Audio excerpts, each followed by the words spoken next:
Inside the Birds is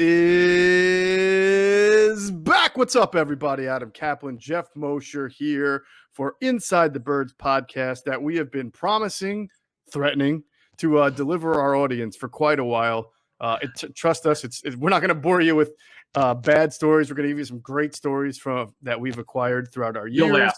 You guys are going to laugh. You'll have a good time. But we're also going to... my expense and his expense. Yeah, go ahead. Yeah, probably. Sorry. You'll be laughing at us, not with us. But Yeah. But we will also get to some Eagle stuff, too. We don't want to make you think that we're going to ignore any of the hard news because there's been some news out lately that we'll get through. So we've kind of completed our series. We did our NFC East preview series with Greg Cosell that you can still check out. Every single team analyzed. Then we did our training camp battles, offensive battles, defensive battles. So go back and check those out. And we've had some good interviews lately for Inside the Birds TV. If you didn't catch our one with Todd Harrimans, it was great. And Todd's such a valuable resource for us because he's played, as Adam noted during the interview, he's one of the few guys who's played 4 different positions in the NFL on the offensive line. He's played every single position except center. And he probably could, well, he's a little tall, but he might have been able to, athletic enough to move him at center if he needed to. Yeah, that's a good point. Todd's what is he? 6'6", 6'5", 6'5"? Yeah, but he's also a long-armed 6'6". Right. Yeah. He was a pretty good athlete. But yeah, and the thing about this particular interview was like, okay, so we had some things we wanted to talk about because the three of us went back and forth, and Todd would respond a way that we weren't expecting, which is good, by the way. We got in whatever this interview was, 20-some minutes. I'm telling you, we got in like 10 to 12 items in this because I remember you and I saying after this, holy smokes, we talked about so much stuff we weren't even planning on talking about. Right. It was so good. Good. It was. No, Todd's great, so we always look forward to having him on. And, of course, this podcast, most people are listening to Monday morning. Now, Tuesday morning, our next ITB TV will drop with Peter King. And, man, that was a great interview. He had a lot to say on the Eagles. He had a lot to say on the Aaron Rodgers situation, the Deshaun Watson situation. And I thought he had a really interesting – we hit him before he left, Adam, with give us how you see the NFC East unfolding this year. And I thought he had a pretty interesting take on that as well. So everybody should go check out because Pete's been around a long time. He's got his ear, so he knows what's going on too. And it was just a really good, solid, thorough interview. Needless to say, Pete is a lot like us a couple of months ago and a lot like the Delaware Valley. When he looks back at the Eagles over the last 18 months, Adam, right? Even now, like we've all moved forward because we've had to, but when you look back on it, you're like, did that all really just happen? Exactly. Think about it. Just last year in July, right? They're thinking Super Bowl. They had just made the playoffs. Carson got hurt in the game with Clowney hitting them, but they added some guys. They're thinking about running this thing and what they can do based on that. And then here we are, a year later. The head coach has changed. The defense coordinator has changed. The starting quarterback's changed. The defensive scheme has changed. The offensive scheme is probably going to change. I mean, there's been a lot of change that nobody saw coming. No. I mean, you do wonder. We haven't even talked about this part before, but you do wonder if Wentz had played well. Obviously, then maybe he wouldn't have got a bench, and maybe he wouldn't have his issue with Peterson. Obviously, one has to do with another, but of course. I just cannot believe that it had happened. I remember when the story came out from ESPN in December. I'm like, what? He wants out of. Then it was like, well, if he's not the starter, which is absurd, obviously, because if he's not starting, obviously he's going to want out. But of course. But that I had no idea, neither did you or anyone else, the depth of Wentz's issues with the football team. I'm like, they somehow kept it under wraps and was just kept under wraps. And I'm like, man, where? And as you talked about it being a blur, it's almost hard to believe with all the drama with this organization's had for different head coaches and front offices and players and all sorts of situations. And all the 4 sports here in Philly, I don't follow the Flyers much, but it was Sixers, obviously, with Sam Hinkie, which is incredible, the Hinkie Manifesto, all of that happened. You're a big Phillies guy, so you're a better guy to speak to that, of any kind of drama. Although they're starting to turn things around a little bit. Obviously, they've been fun to watch lately. Yeah. But the Eagles still run this town, and the drama of this football team, it never ceases to amaze me. It's unbelievable. It is unbelievable. And, Hey, you know what? I think for people our age, like they're getting kind of used to this. Every 3 or 4 years, the Eagles kind of going through some kind of strange transformation that they didn't see coming. Whether it's the end of the Chip Kelly era, or this, or even the way it ended with Andy Reid. But hey, only have the future to look forward to now. Yep. Q&A. By the way, Q&A was awesome last week. If you missed it, I even cut a 6-minute segment of it that was really good on Jason Avant explaining what happened that led to Michael Vick going from this great 2010 resurgent, almost MVP-like quarterback to a totally different looking quarterback in 2011, and why the regression was there. A lot of it had to do with the offensive line scheme and things that changed that I don't know that everybody knew about at the time. So it's really good, and I even cut that out as a separate. They're going to answer more questions, have another great show this week. It'll start at Wednesday it'll drop Wednesday at 6 a.m. like it always does. So make sure you're checking that out. All right. Adam, we will get to some of the key important dates first, as we always talk about. We love winning. We love to win at every single level. You know, it's high school, or we love watching teams win championships, and we'll never forget all of our great memories that we have. But while we've long retired from the field quite a while ago, we're still winning because we use Deal Dash, the online shopping platform that's actually fun. Deal Dash is the longest running petty auction website and app around. Man, if that sounds too good to be true, you're right. It is. We've seen a car go for about $900, a brand new TV, less than $2. Can you imagine paying less than $2 for a brand new flat screen TV? I can't believe it. Only on Deal Dash. So don't be a loser. Stop paying full retail price for things you want and get on Deal Dash. Go to dealdash.com or download the app. And when you register, use that promo code ITB for a special offer for some bonus free bids. That's ITB for a special offer for some bonus free bids. All right, now is a good time with training camp, less than 2 weeks away, where we go through some important dates on the calendar that everybody needs to know about, because some things have changed. I know the cut down date has changed. And we have everything's changed. Everything has really changed, Adam. So obviously, do you know what led the NFL? I know this is COVID related, sort of, but what led the league to decide that everybody would start training camp? Almost everybody will start July 27th. The only people who have it earlier are the teams that are playing the Thursday night game. Yeah, it's for the Hall of Fame game. The Steelers and the Cowboys start this Thursday, 3 days from now. My first training camp team on my tour. I actually just requested. I got approved for Washington, but my first one is Pittsburgh Steelers. So Steelers Cowboys. They report this week on Thursday, and the Buccaneers, because they're in the opening game. They get to report early. The rookies and the veterans and so forth. So, but getting back to the Eagles here, this week, later this week, the rookies report along with the quarterbacks, and as it does with every team, if you're a rehabbing player, you get to report early. Right. And as you said, the following week, next Wednesday, the 27th, they report. The first practice is on 28th, the Thursday. Now, I would just warn you: be careful expecting anything significant happen. It's not. Because of the rules, there's only so much you could do. You're allowed to do under the CBA. Under the first, I don't have the rules in front of me, but there's a ramp up period, and then the first hard news we're going to have in terms of practices, it's going to be the following week in the first week of August. Right. Not that we won't have something after they have 3 or 4 practices. We'll have something, but we're going to have harder stuff in the first week of August, as we always do, and we'll start getting an idea of who's winning jobs and losing jobs. So what the Eagles have lost out on because of the different format is if you were on a new head coach, didn't you get 2 things? Didn't you get like an extra week of OTAs, and also you got to start training camp faster, quicker, earlier? 1 week. Yeah, you got all the new coaches before the COVID. Every year you got to start a week earlier, and every team would do that who had a new head coach. Right. And they're not doing it anymore. They're because they're still under COVID protocols. They want to keep it the same. I mean, it sucks. I know where you're getting at. You're absolutely right with Sirianni, because remember now, folks, they did not do 11 on 7 on 7. Right. So other than we've talked about some of the shapes some of these players came in. I don't know how much. And I know Sirianni's big on competition. I don't know how much you could really evaluate in the offseason because they're not doing any teamwork.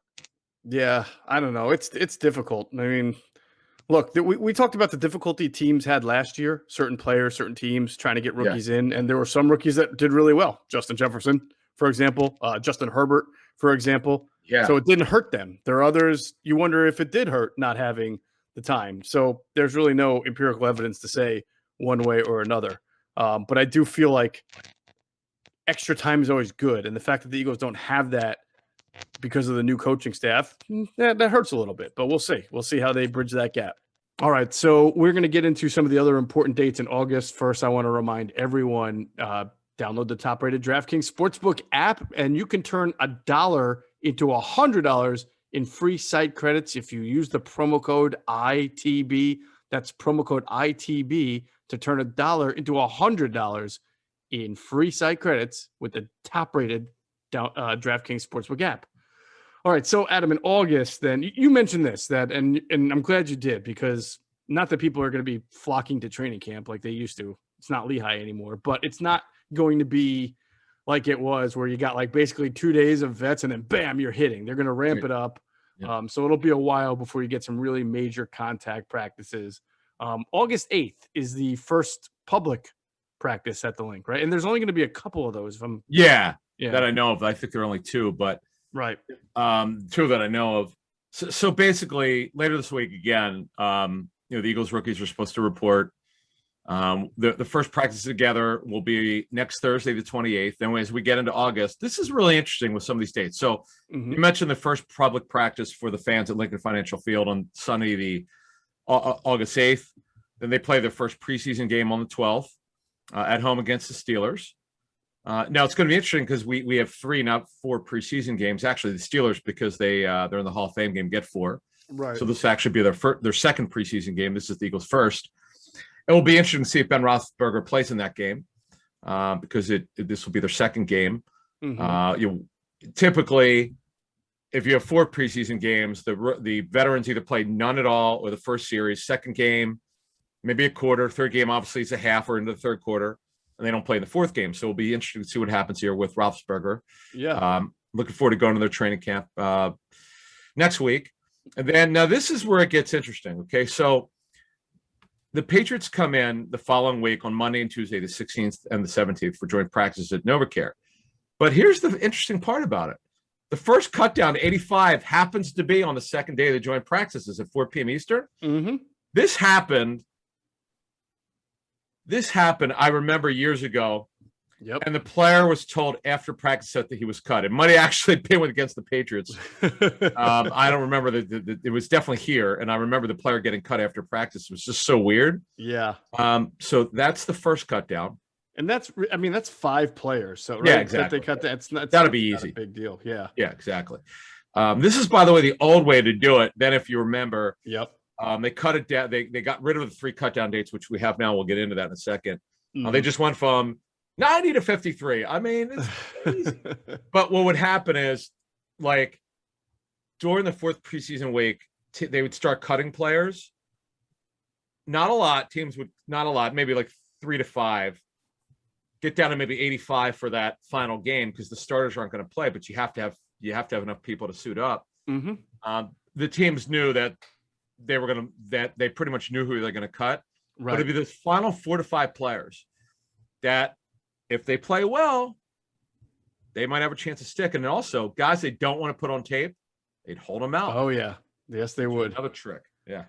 All right, so yeah, we got the 12th. Is, by the way, I think even more interesting than Roethlisberger playing or not, based on what we know about how they treat veteran quarterbacks or starting quarterbacks, it'll be interesting to see how much Jalen Hurts is going to play in these games. I mean, normally, like you said, the starter doesn't play that much in the first game, and then they work their way up more. But I mean, this is a guy who needs reps, so exactly. We'll see how much he winds up playing.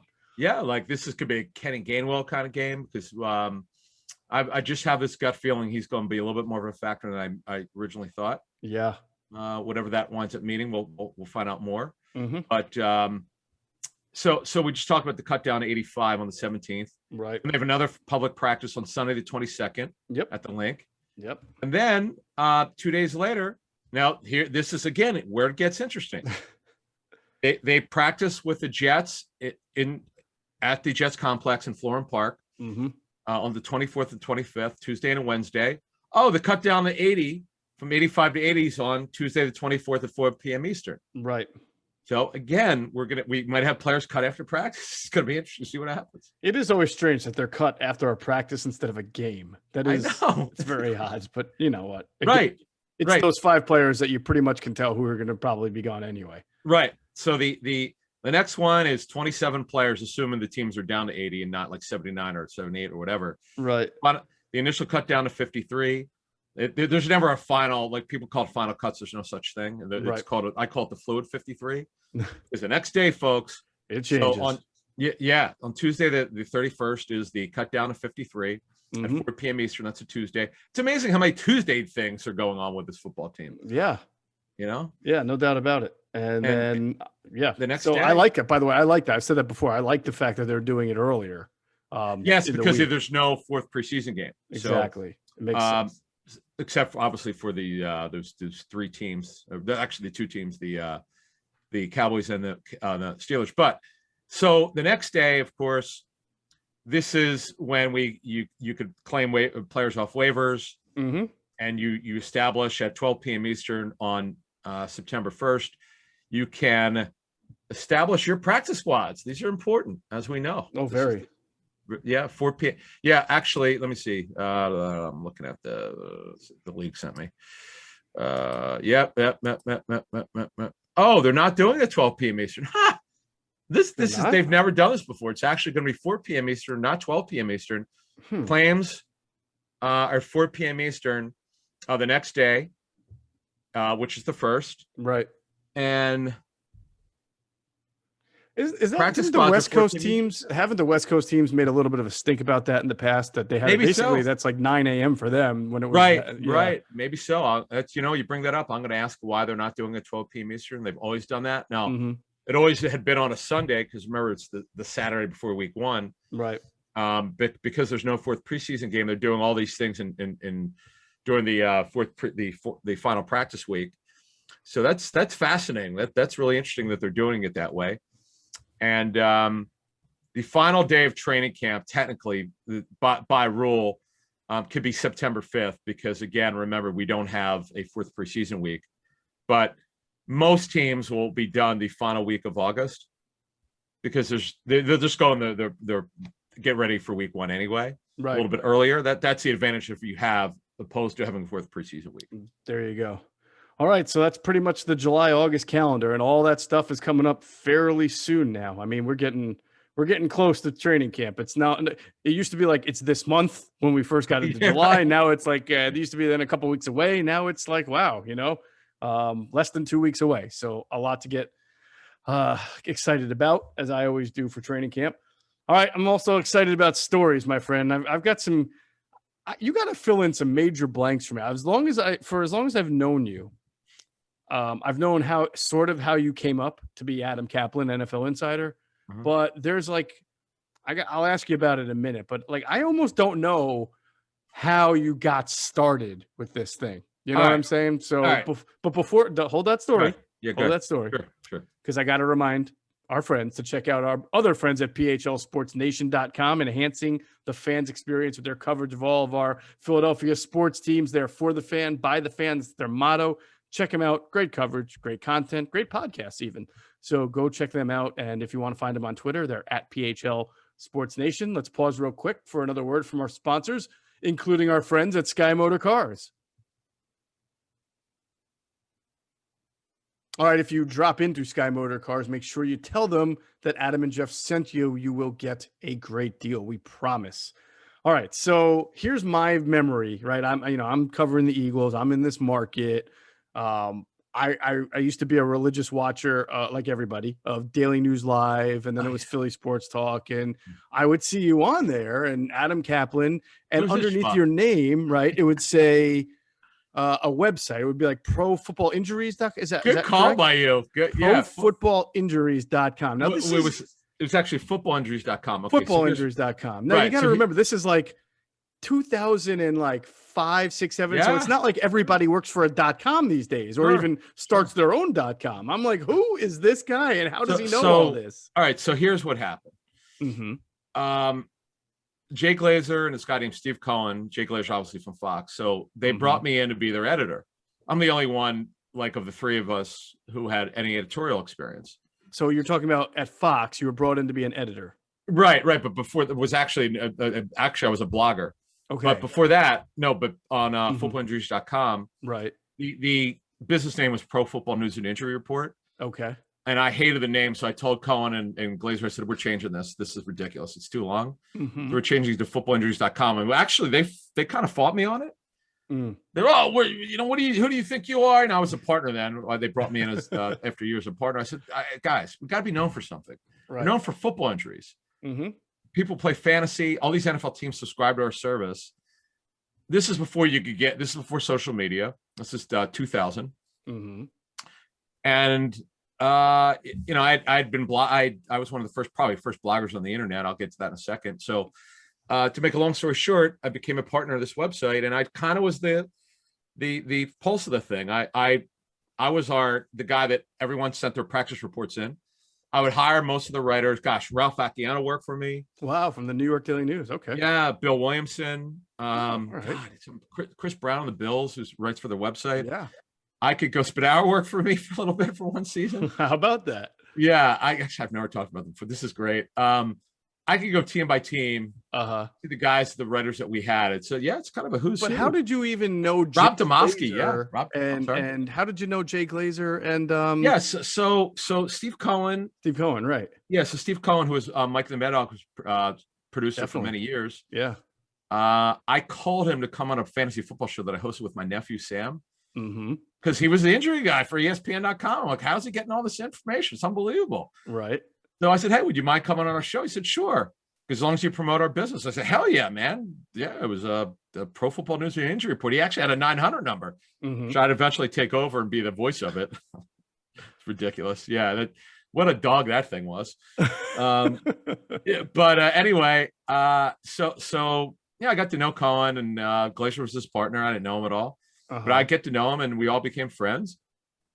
I said, hey, you have a passion for this thing. You want to come in here? We'll bring you in first, and then we'll see if we want to make you a partner. After a year, then maybe we became partners. What year? And is this about? I'm sorry. What year is this about? About 99.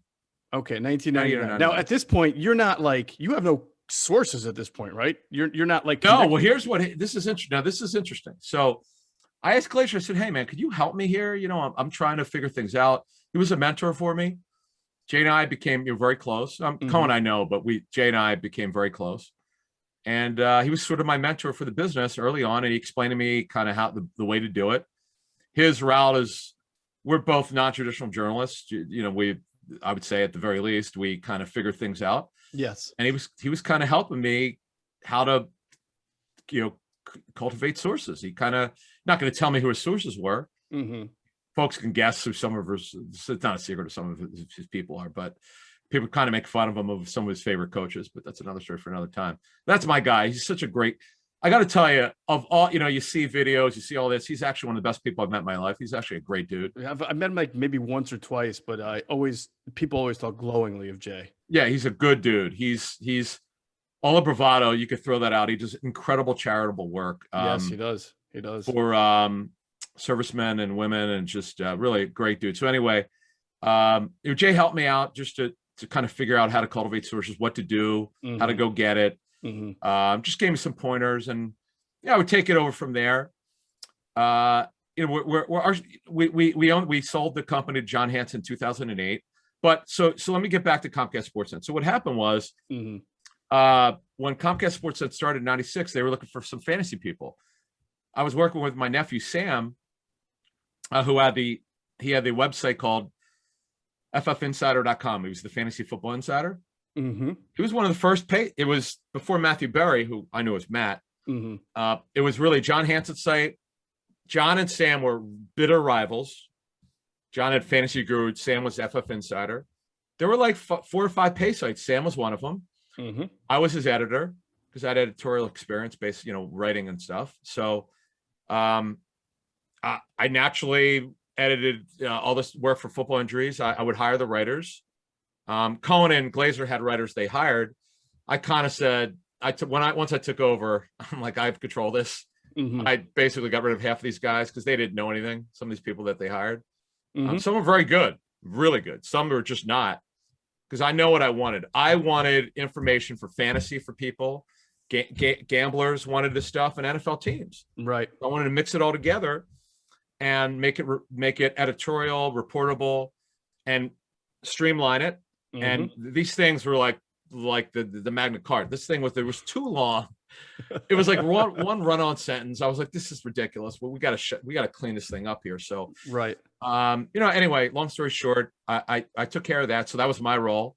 We were partners. Glazer and Cohen would get the great injury stuff. My God, the stuff that these guys were getting, particularly Cohen, because he was the first injury insider on the internet. Right. He worked for ESPN.com. Him and John Hansford. John was the first fantasy expert, and Cohen had these chats like every Tuesday or something. I was mesmerized. I'm like, how's this guy getting this information? Right. But the other part of it was Chris Mortensen. Mort was absolutely an inspiration for my career. I was blown away. Let me give you the nugget. This is stuff I've not talked about before. So I go to I start to get a name in the fantasy business because I was the one guy who was like, not only was I news aggregator, but I cared about the minutia. I was like so into this stuff, man, the information. So I go to this fantasy football convention in Minnesota for fanball.com. So they pay more, to come in to speak. And I remember we're at the Vikings press box. And we had an event there during the day, and then at night we went to the Vikings game. But during the day, Mort's like, you can ask us anything you want. Ask me anything you want. I said, Mort, can you tell us what's the latest with Dorothy Lemmons? He had a contractual issue with the Packers. Now, this is before texting. He goes, all right, I'm going to call Ron Wolf. And I'm like, come on. So he takes his phone, and I'm like, my mouth was agape. I'm like, whoa, this is unbelievable. I'm like, I am so like, this is 1998. I am so like in awe of this thing. He was he was like my hero anyway. Right. And I'm like, this is unbelievable. Like, I can't believe this guy could do this. Like right in front of us, he's done. And he's like asking Ron Wolf, but like he could have put it on speaker, I guess, on his phone. So we got the information. He wasn't reporting it then. It was just there was no internet or anything. I mean, there was, but there was no Twitter. He was just, maybe he had reported before. I don't know. But he's like, whatever the story, whatever he said, maybe Dorsey's, they're still having issues, whatever the issue was with the contract. And I was just like, this is ridiculous that he just did this. I couldn't believe it. And then, that was 1998. And that to me really motivated me. I'm like, this is unbelievable. This guy could do this stuff. How can I do this? So, as I said, one story led to another. So, Comcast Sportsnet brings me and Sam on to do segments for free. They weren't paying us, and it was to the point where it was like 2002, 2003, and I started to take off a little bit with the injury stuff because Cohen left. He went to Sirius XM. Right. He left in 2003. I took over a lot of his gigs. And I became the injury insider for the country. Really. I just had this affinity for injuries. And I had, my sources were team doctors. Obviously I'm not getting into who I spoke to, but right. A lot of trainers and all. I started learning about MCL sprains and high ankle sprains. And actually the other inspiration I had was John Clayton had Deuce Staley's Liz Frank injury. And I'm like, who, what? Yeah. I didn't know what. I was like, what? Something about stirrups and I do remember that was like the first, like, who? What is a Liz Frank? Yeah, I'm like, and then it felt like everybody had it after that. Right. I was like, who is this woman? I don't know. What is this? And then he fell down. Deuce unfortunately fell down the vet stadium steps. So he fell and he had a setback. And then Deuce had the holdout, but he wanted more money, and Andy kind of got him back, and all this. It's just, you remember that was another story. Yeah. But anyway, so to move this forward, I was trying to figure my life out, figure my career out. I'd met my now wife. We were trying to figure things out. That was interesting. That part of my career. And I told my wife, I said, listen, my career's trying to take off here, and we'll see where it goes here. My wife and I don't have any kids. I said, I got to start going to events. So I started going to the Senior Bowl and Combine in 02. Mm-hmm. And what was your first Combine? You remember? Oh, geez. 6 or 7? 08. Okay. Do you remember at ballpark maybe just how many people you thought might have gone then? Media-wise? Yeah. It was starting to get pretty popular there. Yeah. Not like it is now, even though. Sure. I mean, they're 1,500 people probably now, like well, put it this way. Back then it was still on the concourse Yes. of the Indianapolis Stadium. So it was the RCA Dome. Right, Yes. the RCA. So you could still fit the meet. It was not so big where you needed like 5 rooms, right? So now you can take it from there. You remember that. So Sure. It's got So in 150 02, yeah. I don't know what I'm getting myself into. My friend Tony Pauline, you know Tony. Yeah. Tony's now with Pro Football Network. He begged me to go. He went the year before, the Danny Tomlinson's year. Mm-hmm. He might have got. Oh, well, I think whatever it was, 00 or 01 was Tony's first year, and we became from that fantasy football conference in '98, actually, which was in Las Vegas. When I met Mort, it was probably '99. Anyway, so Tony's like, "You got to go. The information is unbelievable." All right, I didn't want to do it. I didn't know anything, so I'm like, "All right, I'll do it." It was, as you and I know, as the fans know, but the Senior Bowl, particularly the Combine, the information that's coming out. This is before, and that's why I asked you. This is before anyone had any idea of how great it was for information. And trust me, when I was not telling anybody, I kept my mouth shut. I'm like, not telling any reporter how great this thing is. Right. So Tony would get into the Combine, and he somehow would get in. And this is my first little story. We go to this is probably 02 or 03. I have to look it up. I didn't look it up, but we snuck into a combined pro day in Los Angeles at the Home Depot Center, which is where the Chargers would had their games, when they were displaced before they went to their new stadium. Mm-hmm. It was when Butch Davis was the head coach of the Browns, and they had a contractual issue, I think, with Dennis Northcutt, I believe it was. Oh, the wide receiver. Yeah. And I remember Northcutt was there, and we were not allowed there, but media was not allowed there at pro days then. And we got in. No one knew who I was. This is on TV locally in Philly, but no one knew who the hell I was. And we wore team garb to get in. And I had 2 friends. I had a couple NFL sources, and they, whatever. They gave us a shirt to wear. And we got in, and it was cool because the reason why I'm bringing this one up, it was a combined pro day for University of Hawaii, USC. I mean, you go down, there were like between 5 or 7 schools, and it was the coolest thing ever. And I was nervous the whole time that I was going to be found out and be like, thrown, like not thrown in jail, but like excommunicated from being able to cover the NFL. I thought I was going to get in trouble. It was so cool, man, because we were watching them lift, and I was like, "This is so cool! I got good stuff." I can't believe you got back there. That's like Fort Knox, man. I know back then, but this is now. Here's what I did. So I was working for Scout.com then in 02 or 03. Mm-hmm. It was the original Rivals before the idiots forgot to renew the name. Right. So they lost it, and they had to come up with a new name, so they called it Scout.com, which probably was better, by the way. Yes. Although this Rivals.com is more for like recruiting, but right. So anyway, Tony and I snuck in to that pro day, and that was when I knew. I was like, man, I got to go to every event. Mm-hmm. I would wind up going to everything. Senior Bowl Combine. I'm the only really reporter who goes like East West Shrine. Every owners meetings. I was like out of my mind, and I was so juiced for this stuff. Right. And as you know, because I would run into, I didn't really know you until when did we get to know each other? Like 10, 11? Like a couple days ago, I think. No, yeah. I remember us really kind of like we've always known each other. We were on TV a couple of times together. Were we? You were going to be on next, and you know how you're waiting in the green. Oh yeah. And we would chat a little bit at Lehigh. What was your first year with not Lehigh. Yeah, Lehigh. I saw you a couple times at Lehigh. Okay. What was your first year at Comcast Sportsnet? My first year at Comcast Sportsnet was 2012. 2012. Okay. Wait, hold on. It had to be earlier than that. No, I'm sorry. It was 2000. That was my last year, I think. 2009 then. I was only there for 3 years. So it was probably, man. No. What was Chip Kelly's first year again? 13. 2000 what? 2013. So yeah, 2012 was my last year. Really? Was it that long ago? Or like into 2013? Yeah, that was that long ago, man.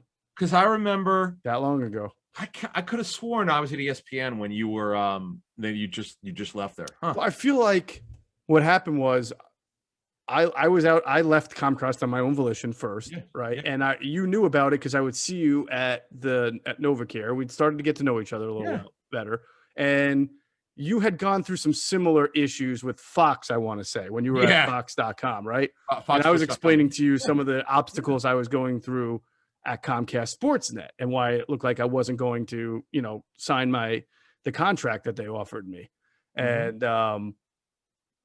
because we became like kindred spirits, right? We knew what it was like to work for a big company that said it valued what you did, but then action spoke otherwise sometimes, right? So yeah, I mean, it was a weird deal. What happened was I got laid off during the first time ever in my life. I got laid off. I got laid off during the lockout. Yeah, that was a tough time for the whole industry. It was bad, man, and I was, thank God, I was very lucky to. I'll be honest with you, it was the best thing that ever happened to me. Mm-hmm. I had a friend of mine, Darren Morgan, do my deal with Fox. And I remember calling him. I said, hey, man, they declined to roll over my option. So he took me to dinner. He felt really bad. So he took me for dinner. And he saw I was upbeat. He said, why are you upbeat? I said, this is going to be the best thing that ever happened to me, other than me and my wife. He goes, why do you feel that way? I said, I just know. I'm going to be able to do all these things I wasn't allowed to do. And I wound up, I don't know. Do you know this? I actually had a show on IP and the Fanatic at the same time. I remember. I do remember you telling me about that, how you finagled that one. Yeah. Here's why, because the Eagles, I work for Spadaro. Right. And the Eagles own the Eagles own the show. So I did pre and post for the Eagles on IP, and I had a show with Joe DeCamara. But I was not allowed to talk about when I was an IP. I could not talk about anything else. I could not talk about the other station. It was really bizarre. Right. But it was cool. It was actually cool. So anyway, you have to be the only person in the history of Philadelphia sports talk radio to do that. I know. People still don't believe it. Glenn McDowell knows because I remember running into him. He thought it was actually ridiculous that I was allowed to do that. But I'm sure. Yeah. I tried to explain to him. He just couldn't understand it. But yeah. So anyway, so you and I ran into each other. And I just knew something about you. Mm-hmm. There was something about you and information. And I always put it in the back of my mind. I didn't know when this would matter. Mm-hmm. I felt like, okay, there's someone in our market. Because, I covered 32 teams, but there was really no one in this market that covered the league like I did. Right. And liked the information, contracts, behind the scenes stuff, the craziness of this organization. Sure, the locals knew it. I mean, the local reporters had some sort of idea, but you looked at the game the same way I did because I love football. I just happen to, the byproduct is all the scoops that you and I would do. Right. But I love football. So anyway, we kept in touch, and then I would hear stuff about you, and I had heard you covered baseball, but I'm like, Mosher, when did this happen? So let's get to you. Enough about me. Baseball. I've never heard this about you. So where did you start your baseball career? So, all right. So I went to Penn State. I was there from 94 to 98. I wrote for the Collegian, which is the student newspaper there. I covered the football team, which is like, you have to work your way to do that, to cover Penn State football. And I got my first job right out of Penn State. I was very fortunate in a paper it's either North Jersey or Central Jersey, wherever you live. It's in Somerset County. It's called Bridgewater. It was the township where the headquarters were, but we covered Somerset, Union, Hunterdon, and what paper was it? It's called the Courier News. It's still around. Okay. It's still around. It's a Gannett paper. Gannett was a huge chain. They own USA Today. Was it the Courier News and Post or something? No, just the Courier News. Courier Post is South Jersey. Okay. Right. For those who live in South Jersey, they know very well the Courier Post, Phil Anastasia and all, Kevin Minnick, guys like that. Oh, Phil Anastasia's a legend. He covered. Same ownership. That's a Gannett paper as well. So he's another guy. I got real quick. He's an inspiration. It's funny. Phil, I don't even know Phil. Really, the greatest guy ever. He's such a sweetheart. But when he would go on IP and the Great Sports Debate, this is when the Great Sports Debate, we've never really talked about the show. I love that show. Mm-hmm. The original one. We're not talking about the reboot many years later. This, because he had the crossover between Buddy Ryan and Rich Kotite, and his detail of when Jeff Fisher and Rich, it was either going to be Fisher or Kotite. I was like, how the hell did he get this information? Jeff Fisher confirmed it for me years later over a beer at the Combine that Jeff was so pissed off that he didn't get it, so he went to the Rams to be their D coordinator. He didn't want to stay to be on Kotite's staff. Yeah, well, I can't blame him. Yeah, exactly. Anyway, to be honest, I can't blame him. PDH, yeah. Yeah. So at the time I get hired by the Courier News, it's twofold. One, you know, you cover high school sports when you start off at it. That's how it used to be. You covered prep sports, right? High school sports, Sure. which was cool. But at the same time, the Atlantic League, which is an independent, it was an independent baseball league with a lot of very wealthy owners. You know, a lot of, if you're a minor league baseball fan, you know that independent leagues have been around for quite a while, but they're usually poorly funded and they don't have great resources. And of course, none of the players are, you know, the reason why they're in independent is because they didn't cut it in single, double, or triple A. So it's, you know, they had independent leagues in Texas and Louisiana, in the Midwest, and they were always like, okay. But this was starting in the Northeast with huge population density and very little minor league baseball. Places like Atlantic City and Bridgewater and Newark, New Jersey, and Long Island, and, you know, all over the New England where there's towns that like minor league baseball, right? So it starts up. I'm hired to cover this team, the Somerset Patriots. Their manager is Sparky Lyle. Now, if you know anything about baseball, oh my God, and anything about Sparky Lyle, who also pitched for the Phillies, but he really came to prominence as a left-hander who pitched for the Yankees. Number 39. Who threw one pitch. Yeah, he threw a slider that nobody could hit, and he could just throw it and throw. It's kind of like Mariano Rivera's cutter. Sparky threw a slider. Nobody, and he's left-handed. But did he still have the mustache? Yeah, he literally still had the handlebar mustache. He probably has it today. So look, he was hired because the owner of the Somerset Patriots is a huge Yankees fan. He knew George Steinbrenner. He knew who Sparky was. He wanted a face. He wasn't looking for a manager that was really good in X's and O's. He's trying to sell a product, you know? So he hires Sparky Lyle, who everybody remembers. And if people don't know, Sparky Lyle wrote a book called The Bronx Zoo. And the Bronx Zoo is about what it was like being on the Yankees in the late 70s, 78, 79, 80, when they were just like, if you think the 93 Phillies were a gas house gang, honestly, they were just the more modern version of the 86 Mets, who were a more modern version of the late 70s Yankees. That's just how baseball culture was back in the day. So Sparky's book was legendary. I mean, he talked about how two of his teammates traded wives. I mean, think about that. Two of his teammates traded wives, right? That means for that trade to have occurred, there had to have been the acknowledgement that they were cheating on with each other's wives and cool with it, and then they just traded them. I mean, it's unbelievable. I mean, Reggie Jackson, who I went to the same high school at Cheltenham. Yeah. The crazes of Billy Martin, right? I mean, just Billy Martin, crazy manager, and Sparky himself he used to he hated like when they brought birthday cakes to anybody in the clubhouse, so he used to drop his pants and sit on them before the person would be presented with a birthday cake. Yeah. I mean, Sparky. So this is the manager that I'm about to go cover. And this is years later, but he's like literally the same dude, just a couple of years later. Let me tell you, the first game I was supposed to cover, I wasn't officially their beat writer yet. They were playing down in Atlantic City against the Surf. All right. I got lost on the way to the Sandcastle, which is where the Surf played in Atlantic City, right there on White Horse Pike, right? Yeah. I get lost. So I didn't get a chance to, before the game, go down and talk to Sparky or meet people. So he had no idea who I was. I'm there to cover the game. They blow it in the bottom of the ninth, and they were a horrible team first year. They actually didn't have a lot of home games because they were waiting for their stadium to be built. So they had to play every game on the road. So you can imagine, you know, how annoying it was for this team to just constantly lose games on the road, not have a home team yet, a home stadium. So his team loses. He doesn't know me. I go down to the field like a dumbass, right? When I think about this I'm like, I was such a rookie, right? I should have gave him like 20 minutes to relax, like digest another bad loss. No. The game's over.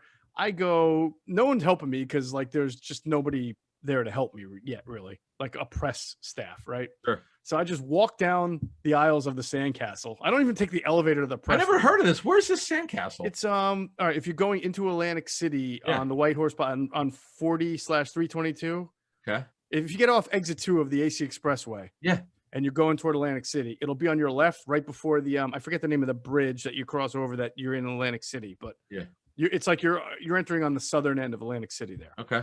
All right. It's right next to there's an airport called Bader Field. Right yes, there, Bader Field. Yeah. All right. It's right next to Bader Field. Now I think all they do is have concert. I don't even know if anybody goes there for anything anymore. But so I go down the steps of the concourses and just walk onto the field. By the way, you could never do that today at any kind of game, but I just walked onto the field and I go up to Sparky. He doesn't know who I am. I did a terrible job of identifying myself. And I say, hey, do you got a second? So he looks at me. I got a pen and a pad, right? Because this is the 90s. Yes. He probably thinks I'm an autograph seeker or somebody trying to like hit him up for something after he just suffered like the 11th loss in a row and bottom of the ninth. And he looks at me, he goes, what? He goes, F you. But except he doesn't say F, right? He says the full thing. I'm like, what? He goes, that's right. Fuck you. I'm like, what? He's like, get the hell out of here. Oh my God. Wait a minute. Is this your first assignment? First time covering the Somerset Patriots. Oh my! And this is your first job, right? It was literally the first conversation I ever had with Sparky. Oh my God. So wait a minute. I mean, me personally, it never. All my issues would happen like with agents or club, whatever, would be later. It happened like my first couple times. So yeah, no, I was like fresh off the boat there. Right. So how the hell did you react? I would have been like, oh my God, I would have been like shell shocked. Well, he just marched away into, down the dugout, probably into the visiting office. And I'm standing there like, well, that didn't really go ideal. No. So you're in your early 20s, right? Oh, I'm at this point, I'm like 21 years old. Oh my God. How did you handle this? It was okay. For some reason, I had heard enough about Sparky and I knew about his life, how he was as a player to kind of expect a little bit of a gruffness.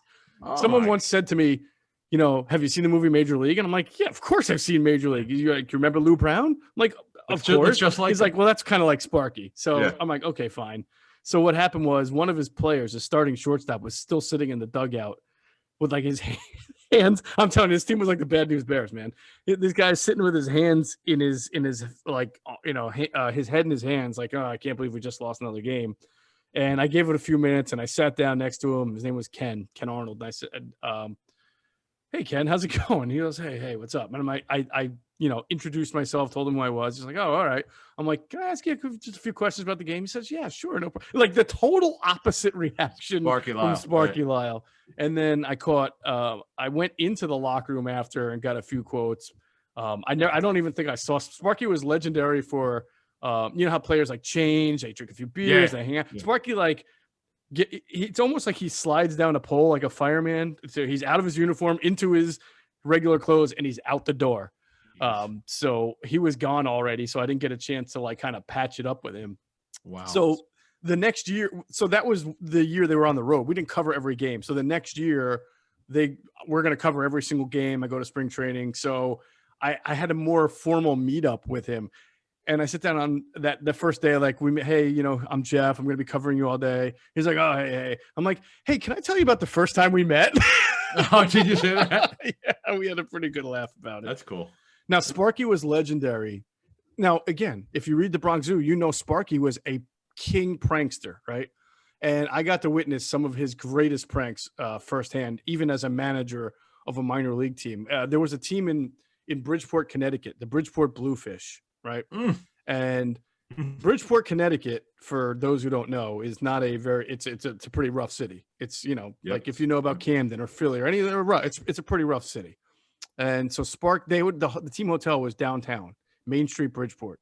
So Sparky didn't want anybody going out, getting into trouble, anything like that. So he would open up the hotel bar for all his entire team. He basically would throw his team a party every time they went to Bridgeport, okay, just to keep them in the hotel and safe and sound and everything like that. So I would stay at the same hotel too, and I would come down just to like say hello and schmooze a little bit.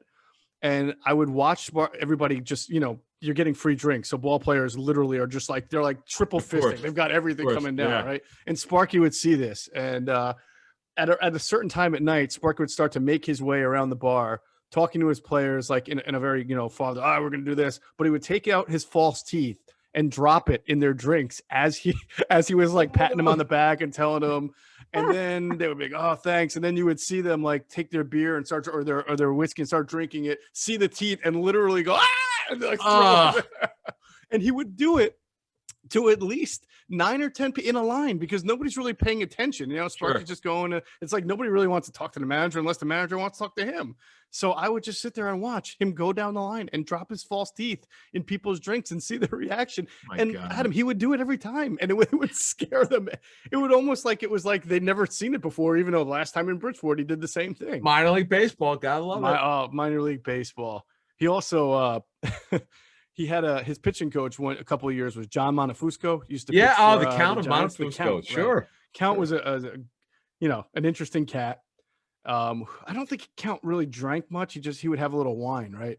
And I remember once Sparky and the Count were just chit chatting, and I think Sparky wanted to do a little bit like be with a little people with more character, right? Not character, like a little more spunk, and John was kind of laid back, right? So John would go to the bathroom. Sparky would take Vaseline, right? And take John's glasses and rub like Vaseline on it, right? Wow. And John would come back and he would put his glasses on, right? And he'd be like, "Oh man, I must have drank too much, Sparky. I'm getting because he's looking through foggy glasses now and he's thinking that he's drunk." So he's got to go back to his hotel room. And I think that was Sparky's way of like moving on and having some more fun. That's actually that's a good nugget.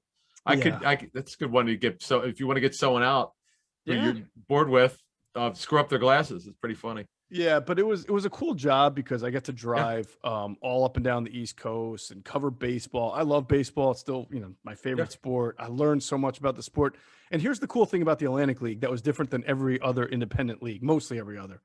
The Atlantic, because of the well-funded owners and because they brought in former Major League Baseball personnel like Sparky, Jim Fry, Joe Klein. I mean, there were a lot of guys. The Ripkins, the Ripkins were involved for a little bit. Okay. Every manager was like someone who's probably played in the majors for a while. Ruben Sierra played for the Atlantic City team. They brought majors. I remember that. They really did a good job of getting guys who were fresh out of the majors who were trying to get back in. So Jose Canseco, I covered Jose Canseco. Him and Ricky Henderson. Ricky Henderson played for the River Sharks. Played for Newark, I believe. Newark, okay. Yeah. I'm trying to think. Oh, Lance Johnson played in that league. Jim Leyritz, I think, played for one of the teams. But there were about like 5 or 6 guys who played in the majors on each team. Some of them of big names. Tim Raines played for Somerset for 3 games just because he was preparing for the Olympics. I remember that. So yeah, and over the last few years, it's been a long, but they were starting to really build up and be a very competitive league. And now the Somerset team is the AA team for the Yankees. Oh, so wow. They're not even part of the Atlantic League anymore. They're AA for the Yanks. And so I think Luke Voigt was playing there recently when he was on a rehab assignment. So it was an amazing experience because I got to really get to know different from other guys who cover baseball, maybe in the minors. I was getting guys who had been to the majors and telling me what it was all about. Some of them, like Will Pennyfeather. That's a guy who had played for the Pirates. He's a Jersey guy. He played for the Patriots and some teams. So I would hear these great stories of guys who would make it to the majors. And the common theme for most of them was they were only up for like a week or 2 or maybe a month and had some success. But then something happened. It was always like an injury or this or that, or somebody took my job. But really to get to know guys who had made it to the big leagues and were trying so hard. This was their last stop, right? They're out of AAA, they're out of AA. They're about 28 to 30 now. They're still trying to get back in. So it's different from the young kids. Like if you cover most single A or AA teams and you're a minor league beat writer, you're getting a lot of young kids who are just trying to get on the way up. So it's a different perspective. Did you cover MLB too? Well, I was hired to cover by the Wilmington News Journal in 2005 to cover the Phillies. Oh, I did not know that. I was hired to cover the Phillies, and I covered them for about a month and a half or 2 months, right when they fired Ed Wade, right, and then hired Pat Gillick. I was doing stories about who's going to be the next GM, and then right around the time there was a lot of movement in the newspaper industry. Not good. Most people were consolidating or downsizing. Yeah. Columnists were losing their jobs, and we had a columnist named Doug Lesmerise. Yeah, who's now covers Ohio State. Yeah. Yeah, he left to go cover Ohio State football or Ohio State sports for, I believe, the Plain Dealer in Cleveland. Or is it Cincinnati? No, yeah, I believe that's what he would do. Yeah, it's definitely Ohio. I knew Doug many moons ago, and I remember. Wow, I did not know that. Right. So our columnist left, and so our Eagles beat writer Kevin Noonan had been covering the Eagles for a long time, and he wanted to slow it down a little bit, do something different. So he moved into the columnist role.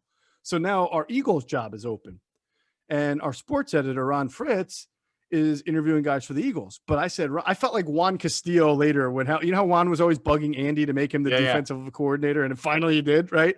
Well, this is me before Juan Castillo even did that. I was bugging my sports editor. Hey, I'll do the Eagles. He's like, but I hired you to cover the Phillies. You have a baseball experience. And I said, anybody can cover the Phillies. I want to cover the Eagles. No, I was kidding, but I really did want something new, something different. I thought the travel was a lot. I was living with my girlfriend. I knew we were going to be married at some point. It's really hard to be a baseball beat writer and be on the road and even when you're not on the road. If you're getting home from a game, you're getting home at like 1 a.m. all the time, right? So I did, but I wanted to do football anyway. So he said, if I can hire a good baseball writer, I'll move you to the Eagles. All right. So he did an excellent job. He found a guy named Scott Lauber, who most people who are from this area know who Scott is. Scott was covering, I want to say, the Mets for a Binghamton paper. The Mets had a AA team in Binghamton, New York. He was covering that team. So they hired Scott, Ron Fritz hired him, then moved me over to the Eagles. And I always tell Scott Lauber, who has now covered a Phillies World Series. Then he went on to Boston and covered 2 Red Sox World Series. I say, Scotty, man, you owe it all to me. It's funny. I joke with him, but I moved over to the Eagles, and then that was 2006. I was already doing Eagles stuff 2005. Then 2006 is when I became the Eagles beat writer at the News Journal. And you've told us before, your first season covering the Eagles, or at least your backup guy, was the Terrell Owens situation, correct? Well, that was because I lived in South Jersey. They sent me to anything that was going on in South Jersey. So I get a call one day from Ron Fritz. Yeah, I think Terrell Owens says that Drew Rosenhaus is going to give us, a statement. And this is in the middle of training camp, right? In the middle of the season, right? Because it was 4 or 5 games into the year, I think, that he got in hot water with the organization. This is 2005, but not 2004, 2005. But here's how, just remember now, mm-hmm. Owens, right. In 2005, over the summer was the infamous no more question, next question. Right. That training camp, I had left that day. Mm-hmm. I was at camp. There was nothing going. I was bored. I got what I needed that day. So I drove home from Lehigh, and I knew nothing about anything that was going to that happened that day. Because Sirius XM calls me and said, hey, could you go on with Adam Shine and John Riggins? I'm like, okay. Nothing based on what happened today. I'm like, what are you talking about? You don't know? I'm like, no, what? Terrell Owens got sent home. I'm like, for what? We don't know. Yeah. I'm out of my mind. I'm like, what did I miss? So I said, all right, I'll do it in an hour. Let me I'm driving. I have to go back. I have to see what the hell happened. Well, let me tell you, man, that next question press conference was, I thought it was wild then, but it was. Oh, so you were, oh, wait, so you were actually, okay. I was at his Morristown house. Okay. So how did you get so you were, okay, let's go back. Mm-hmm. Okay. So he gets sent home. Were you at practice that day? And then you had heard, okay. So pick it up from there. What did you know in the morning? So this is 2005. So Noonan is still covering the team, and I'm kind of like the GA of the beat. So they called me. I can't remember what month it is. So I might have still been doing like, who's the next Phillies GM going to be stories, right? So they called me and said, that there's that Drew Rosenhaus has said he's going to give a statement on T.O.'s lawn. Can I go there and cover it? I'm like, yeah, sure. I didn't think it. First of all, we didn't know he was going to take questions, right? Wait a minute. So let's go back though. He would, because I can't even remember. This is 16 years ago. So what happened? Owens was thrown out of practice. Wasn't it? Didn't he? Yes, he got. He had. I think Andy had wanted him to write a letter of apology to the team. Well, that would be late. He went on a radio interview and said something like, wouldn't we be? The question was, do you guys think you'd be way better if Brett Favre was your quarterback? And he said yes. This is not training camp. I think this is like October or something. Well, wait a minute. Wasn't the Rosenhaus I was at something happened at. Are you thinking of the sit-ups? That was training camp when he did Yes. the sit-ups and the push-ups. Yes. Yeah, no, Yeah, that when was he got- training camp. This is Yeah. later in the year. Okay, I just remember. Okay, so I remember Owens got sent home. He was doing the push-ups. Okay, Yeah. that was the day where like, what the hell is he doing at home? What happened? And he got thrown out. And I to this I cannot remember why he was at home. What happened? So, was he open? Well, I know he did an ESPN interview. That I know. Right. That I know with Rosenhaus. Well, I think that one. Yeah. What happened in training camp when he got sent home? Yeah.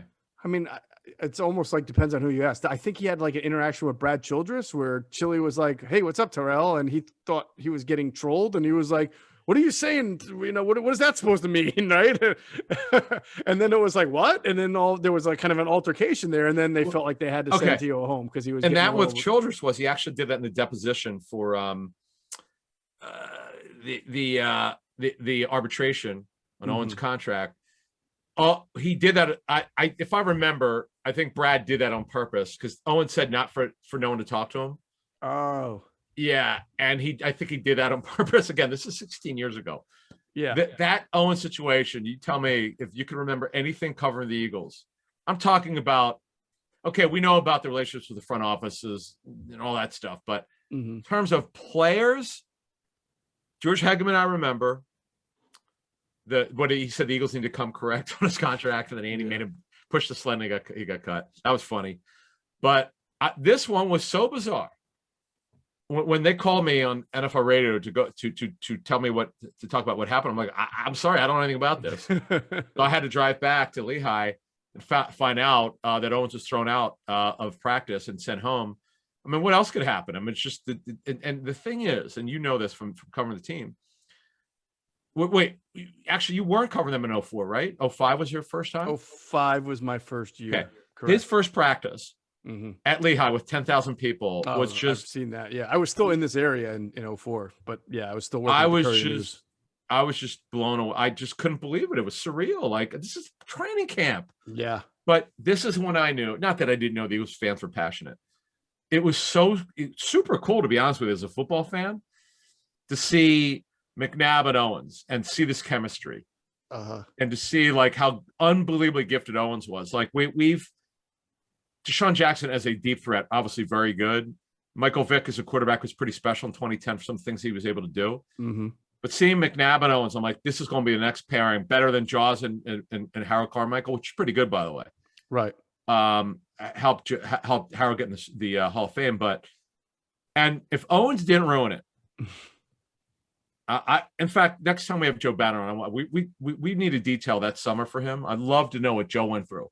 And then when obviously when Owens asked for the new contract, after 1 year, was it undervalued? Sure, that's why he fired his agent then and went to Rosenhaus, but it was. So you're covering the team in 05.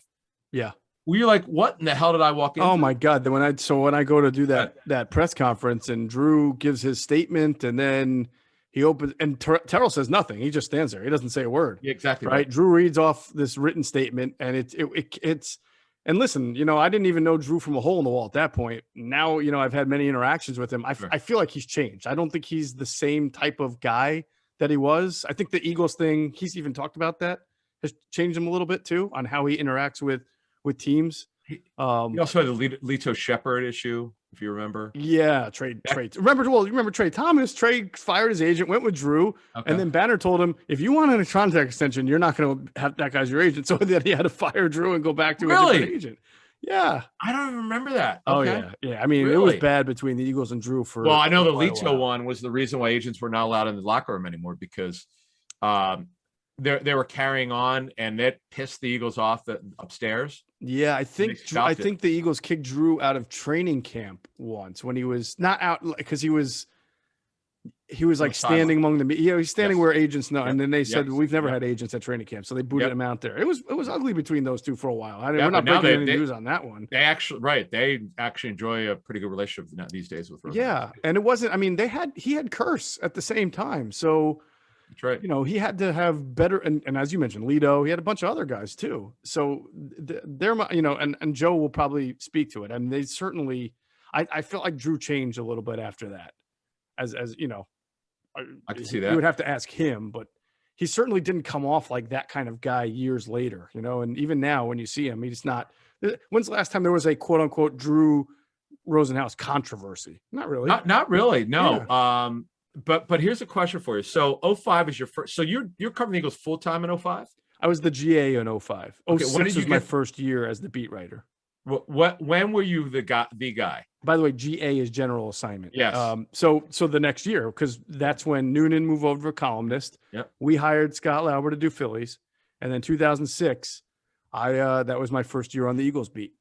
All right. So And I realized how helter skelter it can be. You know, my Right. first what I wanna get to. my first game is really the Hall of Fame game. They're playing the Raiders in the I think it was the Raiders in the Hall of Fame game that year, and you know, I stayed in Cleveland. I drive down to Canton, Akron, right? Canton, right? Yeah. Canton, and I get there, and immediately the Eagles announced they've reached a contract extension with Brian Dawkins for like 2 years. It was a short-term extension. Yeah. So I'm like, I remember like, what do I do now? You know, I was, oh my God. And they're like, oh, there's going to be a press conference with Dawkins on the field before the game. I'm like, so I'm running there. And then in that, if I remember correctly, in that game, who's the running back from Maryland? They had Bruce Perry. Remember him? Oh my God. He got hurt pretty badly. 7th round in that pick. game. Yeah. He got hurt pretty badly in that. And he's a Philly guy. I think he was from like West Oak Lane or something like Small that. change up back. Yeah. Yeah. So he got hurt in that game, and that became a story. And then something else happened with Donovan. Wow. I'm like, oh my God, I can't even keep up. I'm just trying to finish this. Wait a minute. Dawkins In the story. Hall of Fame game? In the Hall of Fame game. It was crazy. Wow. It was crazy. Then in that year is, of course, you know, Donovan got hurt, and then Garcia comes, leads him back. And then, you know, I think we went to New Orleans twice that year, once in the regular season, once the playoffs. So I did a lot of drinking that year. Yeah. Wow. On the beat. Yeah, I went to San Francisco for the first time. It was that was a crazy year. That's a good year for you. So the next year Yeah. is, you know, that was my first full year on the beat. The next year at Lehigh, I think I've told this story before, but not probably a long time ago. Derek Boyko comes up to me at Lehigh and he goes, hey, you know, I just want you to know, you've caught Big Red's attention. I'm like, huh? He's like, he sees that you come in here every single day. He sees the work you're putting in. He knows what you're writing. And he thinks you're doing a good job. And I was like, all right, that's cool. Wow. You know, Really as a cool. journalist, like it's not important for you Right. you're not trying to please the coach, but you are trying to establish a relationship where there's mutual respect there so that, you know, if I want to come up to him and ask him a question aside from the pack, he's more willing to answer it. And that's strictly what it's about. It's about having that relationship so that there's a level of trust there. Right. But anyway, it was cool for me to hear, but I didn't know like what that meant. Then so the very next day, remember, this is when you practice in the morning and you practice in the afternoon. Oh, Lehigh. Yeah. I'm there the next morning practice. It starts at 8:15, probably ends at like 10. I'm walking off the field and I see Big Red doing a beeline for me. And Big Red's, you know, Andy's face is always the same. Yeah. Always like a glare, right? And he's walking toward me and walking toward me. And I'm like, I think he's walking toward me, like not toward where the players go. And he's walking faster than Andy usually moves. And I'm like, in my split second, I'm like, oh man, I must have wrote so he must not be happy because now Derek Boyko said he's been reading my stuff. I don't know what's going on. Yeah. So he gets within like an arm's distance of me. I'm like, hey, Andy. And he goes really fast. He like literally almost like brushes past me as he walked me. He goes, I just want you to know, I think you're doing a good job. Wow. And I was like, oh, thanks. You know, and I was forgot- like, oh, that's awesome. I had the biggest exhale. I thought he was going to tell me like, Well, and- you know, Andy, I forgot. He did he write in college? he did. He was a former sports writer. I That's- forgot about that too. Yes, that might have been what, because it's really interesting about him. I didn't know him a lot like the beat writers did. We had a different relationship because we were on the same flights a lot. And I got to know him a little bit, not as much as the beat reporters did, but he's such a kind guy and he could be helpful. Like he really could be like, I would love when he go, hey, did you get everything you needed? Right. It's like most head coaches are not like that. They don't generally care, but it did mean something to him. It was really, that was the interesting part about this guy is that Yes. you could say whatever you want. Okay, you didn't get a Super Bowl here. If you're a fan, I get that. But from a professional standpoint, it's pretty good. Like I understand his press conferences were boring, But if you got him one-on-one, man, those whatever you did walk and talks with him. Yep. What those mean, folks, is after the press conference is over, like you could get him on the side as he's walking up in Novacare, the auditorium, and like walking up like the little ramp there. And sometimes you might be the first guy in line. You just might grab him. Yeah. Or at Lehigh, if you catch him walking somewhere, you might ask him. And he was really accessible. I mean, he was very helpful with me. I remember when you mentioned Juan Castillo. We happened to be flying the owners' meetings together. I said, Coach, I was not here when you made this decision, so I apologize. But would you mind discussing with me? Because I'll tell you everything. And he told me the whole story. We were waiting, in Philly airport. We were sitting across from me, and he spent like 15, 20 minutes going through everything. And he just said, he told me what I could talk about and what I couldn't talk about. And he just explained how Juan wanted to do it for, as you mentioned earlier, right? How important it was for Juan to get another shot at it. And obviously it didn't work out, to say the least, but just to hear his thought process was interesting. And almost to the point where, like, man, hearing him explain it, man, I think this might work. Of course it didn't, but yeah, I know you can convince yourself that it was a good idea. And then I mean, I understood why he was doing it, but right. So let's so give me a couple stories from the beat, because the Eagles beat with these writers here can be vicious. It could be crazy. Yep. I've heard some of the baseball stuff from some of the baseball guys over the years, but since you've covered the Eagles more than anyone, but you're one of the guys who's gone through a lot here with this media here, whether you're on television or print. You got a couple of juicy ones? I never had any like bad interactions with fellow media members. Yeah. Certainly nothing like the McLean-Bowen fight. Yeah. I've had some, my first years on the beat as I was learning things, I think in 2007, this is just a funny story. We go out to cover a game against San Francisco, 49ers. I think it was 07. What was the year, whatever year that Winston Justice had that real struggle on Sunday night against OCU Manura Sunday night game? I want to say that was either 06 or 07. I was going to say 06 or 07. I don't remember. Yeah, I think it was 07. Okay. So 07, we're in San Francisco. I brought my wife out with me. Oh. Because I was there in 06 and it was my first time. I'm like, this is an amazing place. And I think they had the bye week right after the game. And back then you could actually spend a few days on the, out there, and you didn't have to run back. It's amazing how much everything's changed in just, 10 to 12 years. But so, yeah, that was the plan. Bring the wife out, and my brother and sister-in-law came out too, and we had some fun, but they're all at the game. Right. And my wife's and family are sitting out there. And she sends me a text saying, I think I'm sitting next to someone's, father or something. And I'm like, he said his son plays for the team. So I'm like, oh, well, what's his son's name? So I get a text back later, Winston Justice, right? Because that makes sense. He's from California. So his parents are at the game. You went to USC, right? Right. So my wife just has this funny, sometimes knack of saying the wrong thing at the wrong time, completely unintentionally. And I text her back. I'm like, whatever you do, don't bring up the Giants game, right? I don't get a text back for a little bit. And I'm like, that's weird. I would think she should say why or what's going on. And then later I got about 10 minutes later, I get a text back from her. Sigh, too late, ... And so I see her that. I'm like, what? How did you bring up Winston Justice to his dad, knowing what happened? She's like, well, I didn't know. I didn't remember, because that was earlier in the year. I think it had been a couple of weeks prior, that Sunday night game. And she said, all I said was, man, that game against the Giants was horrible. Can you imagine going up to Winston Justice's dad talking about that game? I remember walking out of the Senior Bowl. The Seahawks lost a playoff game, right? Their whole front office comes out of the Battle House, in Mobile. Yeah. And I'm walking on the sidewalk. I'm out. Hi guys, how you guys doing? Don't ask them that after they lost a game like that. You just don't. Of course they're not doing well, idiot. Why would you ask them that? I was like, because it reminded me of your wife's story about just be sensitive to a bad situation. I just said hi, hello, instead of, how you guys doing? Of course, terrible, idiot. What are you asking them for?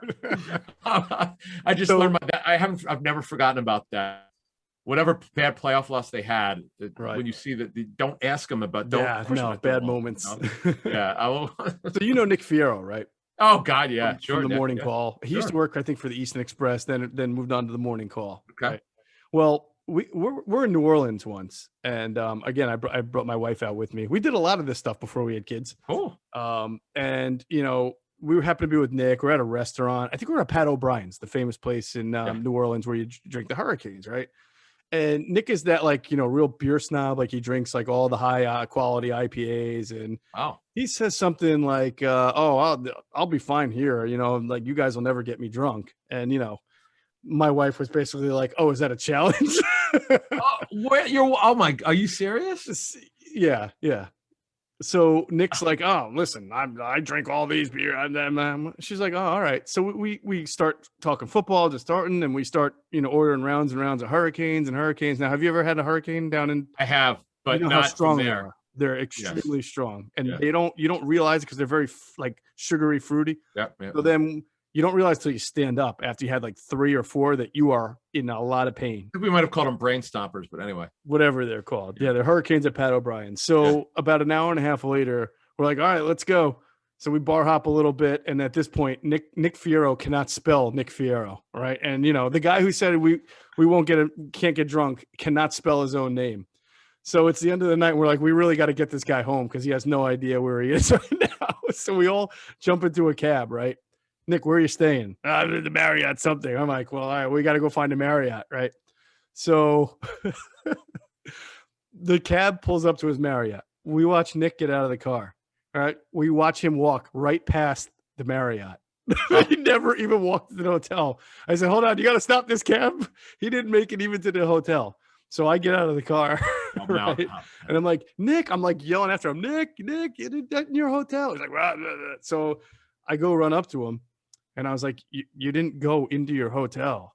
He's like, what? So I had to actually walk him around the block 3 times before I got him to get into his hotel. Oh my God. I hope he's not mad at you for telling this story. No, he said, he was supposed to play golf the next morning with Dave Weinberg at about 8 in the morning. Yeah. So I saw him later in the day, and he goes, all right, you got me drunk. I'm like, no kidding, we did. He did. So he did remember. Okay. He's like, he goes, I had to play golf at 8 in the morning. I'm like, clearly you must have canceled, right? He was like, no, I just threw up and then went and played golf. Oh, man. Wow. I said, let that be a lesson. Do not ever say in the presence of me or my wife that you can't get drunk because we will make that happen, brother. Wow. How about that story? But New Orleans is a fun city, but it's also not the safest city. So once I saw him walk past his hotel and not go in it, I'm like, I don't think we can let him just keep walking here. Wow. Who knows what would have happened to Nick if I had not jumped out of the cab? Yeah, you think about it, right? Exactly. You were there to save him. So what year was that? That was either 06 or 07 as well. Okay. Yeah. You as on the beat, and you obviously saw how good of a job Andy did. Mm-hmm. Did you think they were gonna have a dynasty? Like, did you think like, okay, they got this thing going on here? They got a lot that's going well. Obviously, a couple years later, Vic and didn't go as well after 2010. Things really started to fall. But did you think they were going to be dominant? I thought no. I thought after they traded Donovan, I didn't know what was going to happen with them, man. I thought that Kevin would be okay. Yeah. But not great or really, really good. But I mean, Andy had bought a lot of clout at that point. And I thought, he knows quarterbacks better than me. And weirdly enough, right, it was basically Kevin for a game or two. He got hurt, and then the Michael Vick era began. So, so we never really got to see that. I do wonder, obviously at the end there, the coaching changes, Mudd, Washburn, everything. There was so much pressure on him, both internally and then from people above to like win that Super Bowl. He clearly started to make decisions that I think if you asked him now, in fact, the day he fired Jim Washburn coming off the plane when they landed. Right.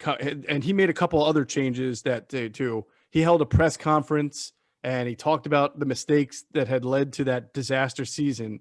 And a couple of us were invited after his press conference. It was me, Reuben Frank, Les Bowen, Jeff McLean, maybe Tim McManus too. We're in the elevator. Boyko allowed us to go with Andy up into the elevator while he was going to his office just to answer more questions, right? Just to talk about it a little more. And I'll never forget this because I think Reuben Frank is the only person in the media that could have gotten away with saying this and not gotten killed, right? We're in the elevator and Andy's basically saying how he just, obviously regrets all of these bad decisions one after one that had led to, instead of winning the ultimate goal, had led the franchise into regression. So Reuben says something like, and this is the last year. So Andy, we all know Andy knows he's getting fired. We know he's getting fired. 2012 was his last year. Right. This is 2012. Oh, it is because he has fired Washburn. This is when he fired Washburn and everybody kind of involved in that 2-year bit. Yeah. Right. And Reuben looks at him and says, so you mean like next year when you're coaching the Jaguars, you're not going to hire some of these guys? Adam, man. I almost dropped my recorder when Rube said that. I looked at Rube and I'm like, what are you? I give him the eye look like, what? And Andy gave him like a like, if Les had said it, if McLean had said it, he would have freaking strangled him. But Rube just had that ability to say it that way without being offensive. It's so funny because I was going to ask you some good Rube stories. Rube has got some incredible stories. I got to know him just going to practice over the years, and the Buddy Ryan stories were legendary. His relationship with the media there was very interesting. Yeah. But I got to tell you though, and I was seeing it because I was not a beat reporter. My view with the stuff that I went through locally, I'm gonna give one story. Okay. One story of just kind of the craziness of reporting. You don't know the story. Maybe I've told you a little bit, but you don't know the whole thing. So I reported at the Senior Bowl. Like at the Senior Bowl under the stands, there's like a concourse. Mm-hmm.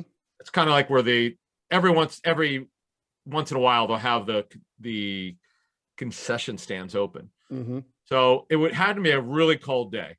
Let's say it was 08 or 09. I don't remember exactly. 9 or 10 it might have been. I don't remember. It was for the Juan Castillo debacle, making the DC coming out of the lockout. But so I report this coach is not going to be retained. I can't remember whether he's fired or just going to have his contract renewed. So, okay, it's a standard story. I had 2 sources on it. I knew it was right. Mm-hmm.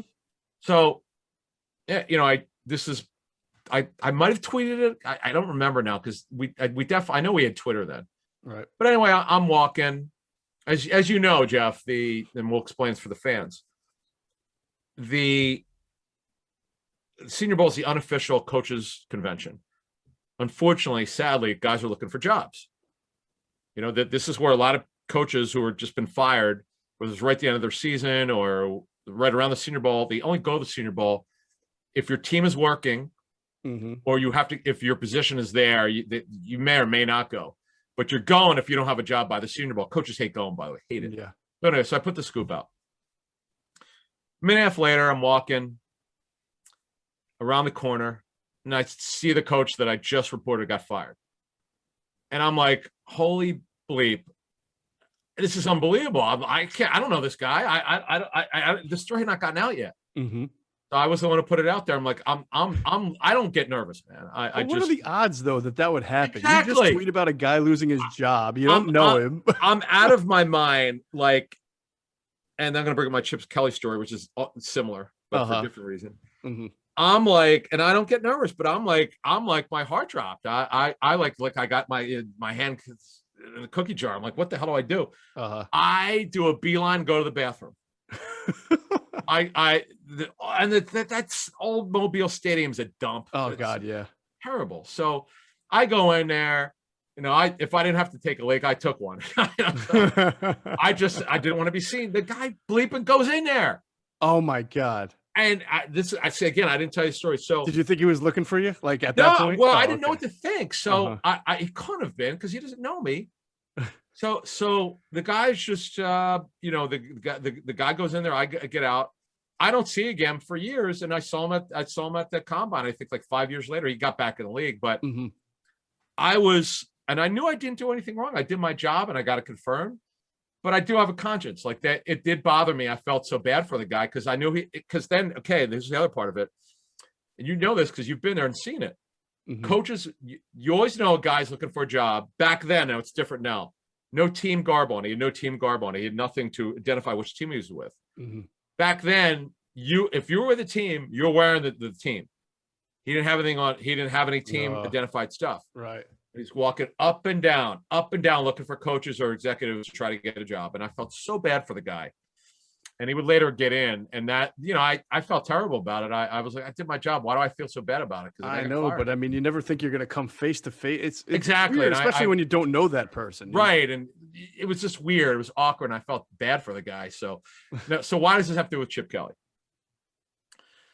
So in Chip gets fired by the Eagles before the 15 season ends. And then Chip and I, because I work from a media standpoint after I left Fox Sports, .com during the lockout, I worked for Spit Hour with the Eagles, and before I went to ESPN, it was 11, 12, and part of 13. So I got to know Chip, and we had a pretty interesting relationship. We got to know each other, and he and I were fine. I mean, he was a little different, obviously, and I didn't quite understand in 13 how different he was. But so long story short, he becomes a Niners head coach.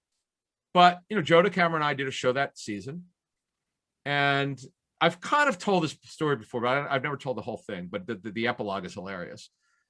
So, the Eagles knew I knew he was going to get fired. I mean, everyone knew this. It's not a secret. It was a terrible year, 15. It was the Roseman reorganization to just doing contracts and whatever the heck they gave him to do. It was Chip took over personnel. Though he really, believe it or not, he really didn't want it.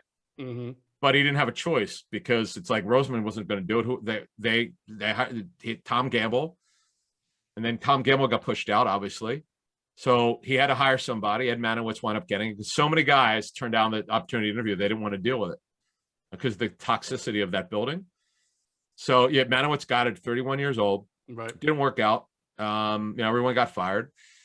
And I made a comment about Chip on the Fanatic, and the Eagles. I got roasted for it. I got a lot of bleep for it. I took the loss there. I just shouldn't have said it.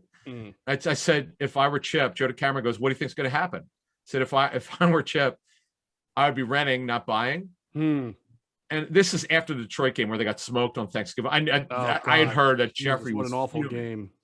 Terrible. Mark Sanchez. Right. Was that? I don't even remember. I just remember Mark Sanchez game, how pissed off Jeffrey was.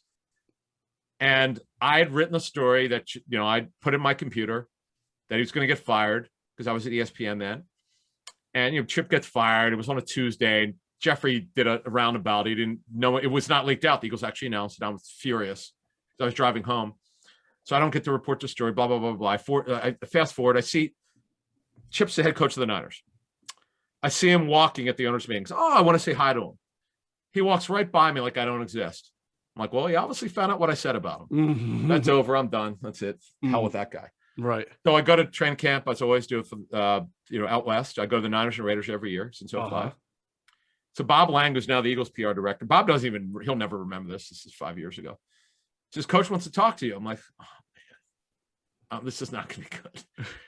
And this is another time where I'm like, okay, like I talked to, I reported that coach that got fired. That's the Eagles assistant coach that got fired for Andy. I'm like, I don't know. I'm trying to think, what am I going to say to this guy? I don't know what to say to him. I'm really at a loss for words. I'm going to take it like a man. I don't know what he wants to say to me. He's going to probably bitch me out. So he sees me and he puts his hand out. I look at Bob. He goes, go ahead, shake his hand. And here's the other part. He wanted to give me a bro hug. And Chip? Yeah, he gave me a hug. And, wow. And I was shocked. And Bob goes, do it. And I'm like mesmerized by the whole thing. It's like an out of body experience. I just cannot believe he wants to hug me. He goes, I just want to let you know, you were the most professional people I dealt with. I'm thinking he clearly doesn't know what I said about him. I buried him after he left. I had to tell the truth. I had to put a lot of stuff out. Of course. And I don't lie. I had nothing. I had no axe to grind. I wanted people to know the crap that he pulled. Right. And I told some of the good things, but I said, here's the stuff that he did well. Here's the stuff that he was terrible at. Interpersonal relationships, everything. I put it out. So anyway, he goes, you were the one of good guys in the building. And he took a shot at one particular reporter. People could figure it out who was just went for the jugular, went very, very negative. And he goes, "This is a guy I couldn't stand it." And there were other, and by the way, there were other Niners beat reporters there, so they could have told this reporter what Chip said about him. Eagles beat reporter. But anyway, it was just funny, and I go, it's just some things happen in your career, and I know you've been through this stuff. The exact opposite happens where you think the guy doesn't like you. And I want to get to two stories here. One is yours and one is mine. Okay. Your story about the issue with you had with an agent is so hilarious. Because when you told me, I'm like, this didn't happen. And knowing that agent. We do get asked too a lot about agents and dealing with them. And, some are very good. Some are clearly, have an agenda. Exactly. Okay. So you're talking about the one where, all right, there was a year where 2 years first. There was 1 year where both the Eagles had a first and a second round pick who were not signed by training camp, because this is back then when there was no slotting system, and so everybody freaking held out. It was crazy. Oh, this is before the 11th CBA. That's right. Yes. Yeah, and so like any other reporter, I'm trying to call both agents to get progress reports, whatever, and a lot of them don't want to talk about it at the time. So one of the agents got back to me and said, "Geoff, I really, I appreciate it. I don't want to go on the record with this. I don't want to talk about it." So I said, "Okay, I'll just, you're no commenting. That's fine. That's fine." Because that's all I strive for as a journalist. I want more, of course, but to at least I tried to get your camp side of the story. The other one never called me back. So I wrote it that way. Honestly, that's how I wrote it. I said, the agent for so-and-so politely. Now, maybe I took a jab a little bit, because I said, the agent for so-and-so politely declined to comment when return the calls. And I said, the other agent has not returned any calls, any requests, or any comment. So amazingly, I had no idea this guy was reading my stuff. He calls me up and he's like, "How are you?" First, he sends me a nasty email, and I didn't even know what. I'm like, "What are we talking about here?" Because in my mind, I didn't do anything. I just said one agent called me back and said no comment. The other agent did not respond for comment. There's really no opinion there. That's just what happened. That's all I'm reporting, right? And the guy was like, "How dare you compare me to the other agent?" I'm like, "I didn't say that guy was great, grand, and wonderful. I said he politely called me back. You didn't." So I wrote that. You didn't.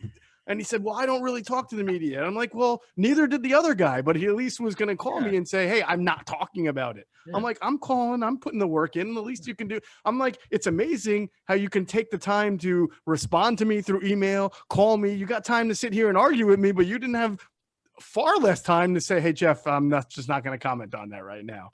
"Oh, well, it's different now. I'm upset." I was like, "Well, come on. Like, you act like I wrote something bad about your family. I just wrote that you didn't." So you basically wrote one guy did return the calls and one guy didn't. Yeah. Now I'm guessing if I'm to shoot this guy up with truth serum, big time agents, they see some other big time agent getting credit. They're not getting credited. Right. They think about how that means for other players and whatever. And he thinks I'm out to slander his name. It is literally like just he's reading into it what he wanted to read into it, which is something negative, even though it was the most down the middle. This guy called back, this guy didn't. Did I need to say politely that the other guy? Maybe not. But I mean, come on, are we really? Is it that big of a deal? Exactly. So whatever. All right, I got two more. One football, one wrestling. Because one wrestling is we got to have your wrestling story. All right, it rivals the Abdullah the Butcher story. No, I don't know if that's possible. This is pretty good. If I deliver it like I delivered the Abdullah the Butcher story, where you cried on the air, you were tearing laughing. Because I don't usually look at the screen when we're doing this. I peek every once in a while, but that time I happened to look, and I'm like, you were keeled over from laughter. I didn't think I was going to be able to finish. It was great. It was great. Pete fans love that. Our listeners love that one. But so an agent went after me. There was an Eagles draft pick that was a total dog. The guy was an underachiever, and I had pretty good sourcing on it. So I wrote I was at scout.com then. I was writing that he doesn't pay attention in the meeting rooms, and I usually don't put the negative stuff out, but I didn't know any better then, like, not to do that stuff. So I put it out. It's different from John Hightower, not maturing, but we're not really giving specifics. Like we've outlined this stuff. It's good as gold. We've Eagles know this, that they're aware of it. But this stuff was actually very detailed and specific, which I shouldn't have done. So I didn't know the agent. The agent sees me at the Senior Bowl. Mm-hmm. I see him. You talked about Andy making a beeline for you. Mm-hmm. I'm like, this is like 5 months later after I put the stuff out in after trade, probably like September or something. Yeah, that would have made sense. 5 months. Like Senior Bowl is January, September is the season. So I see this guy coming at me because I got to talk to him. I'm like, okay. And he goes, he printed it out. He goes, you said this. Who's your source? I'm like, hey, I was like, dude, sources. Who are you to ask me this question? And the funny thing is, I would later learn this guy is like this. And this guy and I are fine. Oh, we're very good. But this guy read me the riot act. He's your unprofessional. He wants to call my editor. I said, I don't have an editor, dude. Now I was belligerent. I was like, I didn't say F you. I was like, I was like, dude, no, this is correct. I don't want to hear it. Mm-hmm. Now I'd be way more diplomatic. Let's sit down for a beer. Let's talk about it. I'd be way more professional. I was just so out of my mind, like, F this guy. Because I mean, I was right, but I could have been more professional. What would happen is the next year, I guess the agent and the player got together, so the player went after me in the locker room. Only time I've ever had a player go after me, really ever. Did he push you up against the wall or something? No, but he goes, who the F for you? F you. I'll never talk to you. And I'm not a beat reporter, so I was like, I blew it off. But I'm like, well, this guy's actually sort of a prominent player. Yeah. And I was like, well, I did learn something. How could I handle it better? First of all, go to the agent first. Go, listen, I have this stuff. You should know about this. I'm going to go with it, but I want you to, let's talk about this. That would have been responsible. I just needed to grow up a little bit as a journalist. I could have handled myself better. Mm-hmm.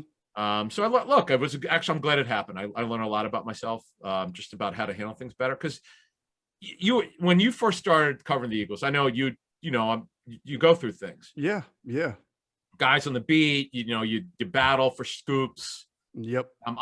Because I wasn't part of the beat. I had my issues with people. Mm-hmm. Small, we all got along, but guys were jealous, and I understood that because I was an interloper, so to speak, sort of a national reporter.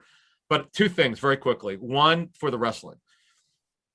I don't think we told this. I don't think you know this about me. Do you know that I've only gotten one argument actually put my finger in a guy's chest? No.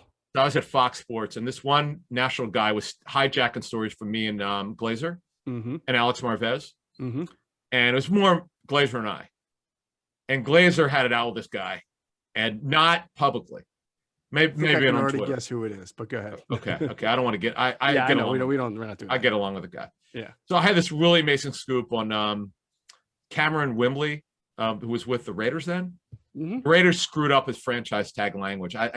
This is so long ago, but yeah, actually it was 2011. So I got the scoop. I bothered the agent who was in the Bahamas. I said, listen, I got this. I got a great sourcing on it. I need to confirm it. And I knew that it wasn't Lock and Four. It might have been Lock and Four. It was one of those guys. Mm-hmm. So I was so pissed off. I just couldn't control my temper. I was so mad that we were losing scoops. So I said, listen, if you don't get this thing confirmed, if you just rip us off, you and I are going to take it outside. So I put my finger on his chest. And guys who know me are like, I've never seen you mad. Right. They were like, whoa, he's calling him out like he's in fifth grade. I was just so not like me, but I was so pissed off that we were losing scoops. Yeah. But I just remember these guys were looking at me like, are you that pissed off? Normally I go, no, but I'm not standing up for myself. So how did he react? Was he ready to go, or was he back down? He took care of it. He apologized. He got credited, and he goes, listen, whatever. Mm-hmm. And I think it was it was Lock and Four. I mean, I already said it, so yeah, it was. But it's funny. I've had 2 or 3 beefs in my career. Mm-hmm. That was the one that became public. Right. So I'm trying to remember, was it this guy or this guy? It was Lock and Four. Yeah, I figured that. But only because that was the one who Glazer had a problem with, because he had problems with other reporters. Mm-hmm. But that was the one where we were having so many issues with him. And then we were fine after that. I was like, enough, dude, enough. This is a very specific scoop. We're not getting effed on this. Right. And I just remember, because he's a shorter guy, and I'm almost 6'1". Mm-hmm. Because the other guy I had a problem with was a little bit taller. Because this is 10 years ago. So who's the other guy I had an issue with? Yeah, this is a local guy. But this is another story for another time. But I want to tell my wrestling story. Yes, but real quick So- before we do, I do want to emphasize to people like the difficulty of our job as far as dealing with agents. They're very important people. Many of them are great people who are honest and you have a great relationship with, and some of them are just dishonest and agenda driven. And then, but there are like, I'll give you an example. There's an agent you and I both know who I really like. I enjoy him, but I also know he's got an agenda, right? Okay. That's what agents do. They stick up for their guys, but some will go that extra mile. And our jobs as a reporter is to be psychiatrist, a little bit truth detector. Like Twitter hurt our industry a little bit because people started to run to Twitter with whatever scoop or nugget they got and one source it. And it could literally be anything. As long as you could say source said, people would get they would get retweeted. So you started to see certain reporters who were not thorough, like who they only had maybe one or two sources. You could tell who their source was because they only had once. It would be source says, and you knew who they were getting that information one based on the player or the team, right? So I remember this one agent, we were having a conversation and he was just killing another player on the team to me.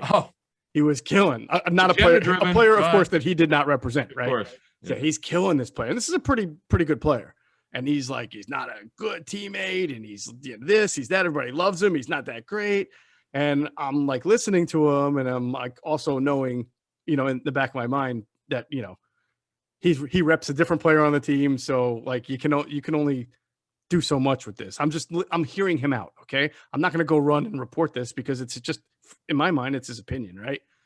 Let me tell you, a day later, right, a different reporter in the market who's no longer in our market, right, writes a story about this player with I'm reading the story, right, about this guy that he's bashing, and I'm reading the quotes, and I'm like, oh my God, this is verbatim of the conversation that I had with this same guy a day or two ago. And I was like, you can't do that. You can look, it's going to get you a lot of clicks. It's going to make you, but it's you're one sourcing it. It's one guy's opinion. That guy represents a different player on the team.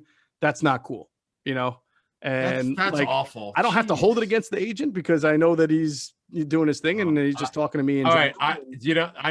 I'm pretty certain I know the agent and it's funny.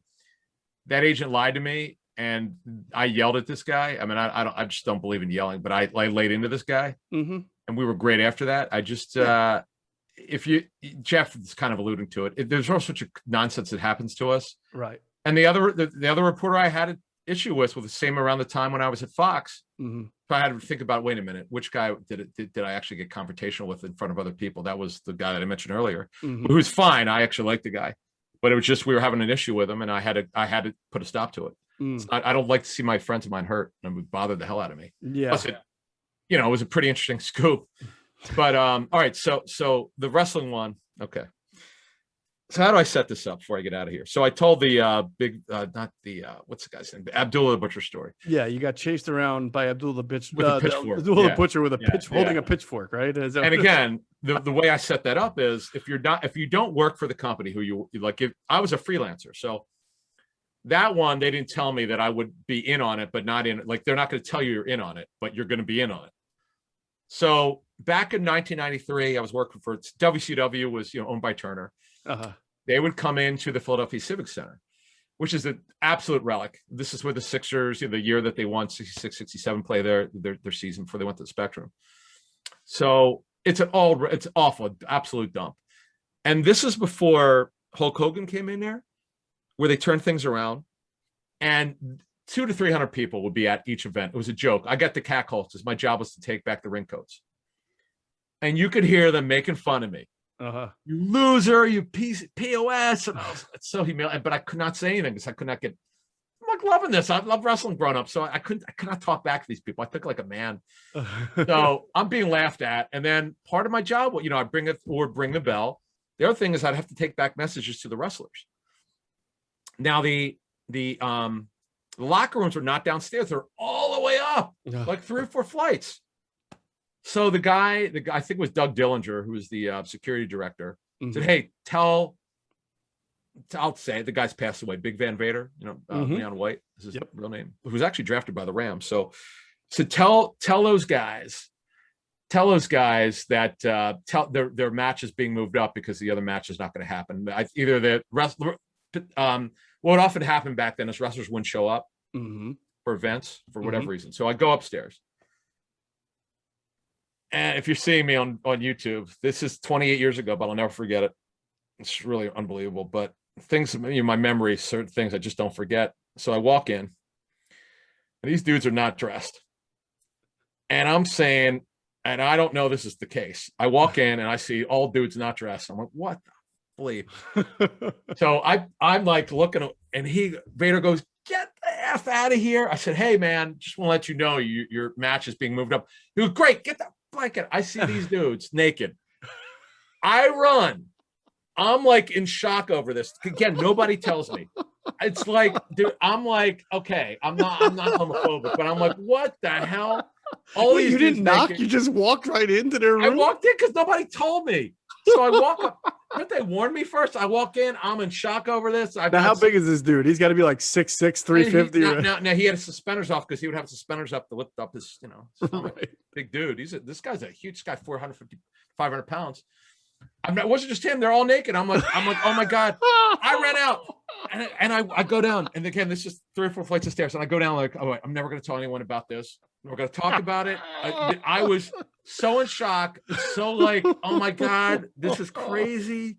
Like, why didn't they tell me this? I'm like, 26. I'm like, you wish you were just chased around with a pitchfork by that. Right. Well, that was a different one. But again, because I was not just, getting back to it, it was because I was not told. They don't even tell you anything. I mean, I worked the card when Flair left WCW to go to WWF then. The ring announcer, Gary Capetta, could not acknowledge that he just said they had a contract dispute. He couldn't acknowledge that he wasn't coming back. And I remember saying to him, I'm like, dude, I just read in the Wrestling Observer, he's not coming back. He's going to WWF. And he's like, I don't know anything about that. He had to like deny the truth. It's nonsense. But man, seeing dudes naked, I was like, this is the crazy. Like, dude, I run downstairs. I am in absolute shock. How old were you again? Maybe women, does it have to happen? I was just like, I couldn't get over it. I was in just all like, their glory. It was really traumatic. I was like, oh my God. Well, I hate to tell you, you would have been a pretty bad baseball writer. Well, yeah, because you see, right, guys. I get you. By the way, so was that part of it? Guys would be naked in this locker room. Oh man! Not only that, you would always get you would get the 3 or 4 guys in a baseball locker room who were like, really like into the fact that they were naked and just making jokes and bending over and doing all the they love to make fun of media, and it's like, oh man, come on, dude. It was all away. Well, Eagles locker room, we would see.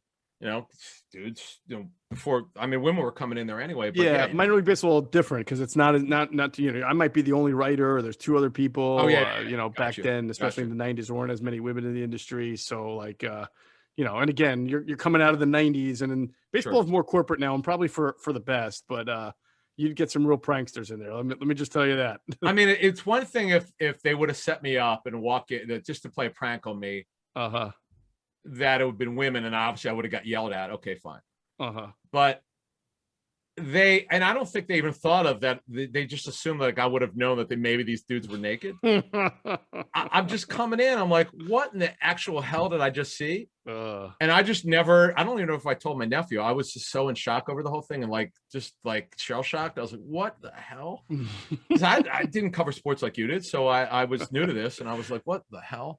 Well, that's one hell of an indoctrination, my friend. Man, I don't even think I got paid that night of $50. Well, but anyway, there you go. Somebody owed you money for that. Yeah, that was look, that was different from the Abdullah the Butcher story, which is ridiculous in of itself. But yeah, but you've done a lot of running away from people in your wrestling experience. That's funny. All right, let's get out of here. I'll leave you guys with this. My most embarrassing moment in sports journalism history is when Brian Westbrook signed his contract extension in 2008 or something. It was all late. Yeah, Banner did it. Yeah, it was his last. Yeah, he got a lot of money, and it was a big story. And it was during like the preseason, so to ensure that he wasn't going to go home. And so his agent at the time, his name's Todd France, right? Well, I mean, Todd France is still an agent, but So everybody, all the beat guys got to call Todd France, get the particulars of the contract, yada yada. So I called him immediately, and he answers the phone, and I'm like, holy cow, I beat everybody to Todd France, right? And I'm like, hey, Todd, this is Geoff Mosher. I know Brian just did his contract, and I want to talk to you about it and, see how it came about. And he goes, oh, Geoff, Brian is the best, right? He's like, I'm so happy for him. It's a great thing. He's also the greatest teammate I've ever had. I'm like, what? He goes, yeah, I'm not that Todd France. And then all of a sudden it clicked into my head, because back then we're still on a Rolodex. The Eagles had a kicker named Todd France for like a half a minute when David Akers got hurt. And I happened to get that Todd France's number. So what I was doing was calling a former Eagles kicker who was with the team for maybe a month or two. I remember I hadn't spoke to in probably a year or two. Unbelievable. That's like me calling, I was trying to call Greg Olsen, the tight end. I called Greg Olsen, he's now the Raiders offensive coordinator. But I think one spells it with an E, one spells it with an O, like S-E-N or S-O-N. Yeah. Did that. But that is unbelievable. What a chance is two Todd Francis. I know. And then, I can't just hang up on the guy.